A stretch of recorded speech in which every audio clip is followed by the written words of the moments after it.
Business തുടങ്ങുക എന്ന് പറയുന്നത് ഇന്ന് വളരെ എളുപ്പമാണ്. അതിന് ഒരുപാട് അനുകൂല ഘടകങ്ങളുണ്ട്, സഹായികളുണ്ട്, ഒരുപാട് കൺസൾട്ടിങ് ഉണ്ട്, ഗൈഡൻസ് എല്ലാം ഉണ്ട്.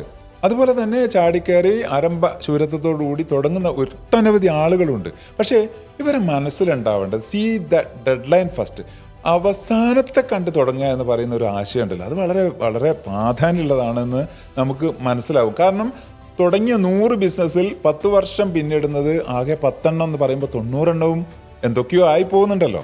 അപ്പം അതിലൊന്ന് നമ്മുടേതും ആവാം. അപ്പം എന്താ, ഏറ്റവും നല്ലതിനു വേണ്ടി പരിശ്രമിക്കാം, അത് ആഗ്രഹിക്കാം, അതിനുവേണ്ടി പ്രയത്നിക്കാം, പ്രാർത്ഥിക്കാം. പക്ഷേ ഏറ്റവും മോശപ്പെട്ട ഒരവസ്ഥ, അതിനുവേണ്ടി നമ്മൾ പ്രിപ്പയർഡ് ആവണം. മാനസികമായി നമ്മൾ തയ്യാറാവുക എന്ന് പറയുന്ന പ്രധാനപ്പെട്ട ഒരു കാര്യമുണ്ട്. കാരണം ഇപ്പോൾ ഗൾഫിലോ ആണെങ്കിൽ ഒരു ബിസിനസ് തുടങ്ങാൻ ചിലപ്പോൾ 3 ദിവസം മതി, എല്ലാ കാര്യവും ശരിയാക്കി തരും. പക്ഷേ അത് അവസാനിപ്പിക്കുക അത്ര എളുപ്പമല്ല.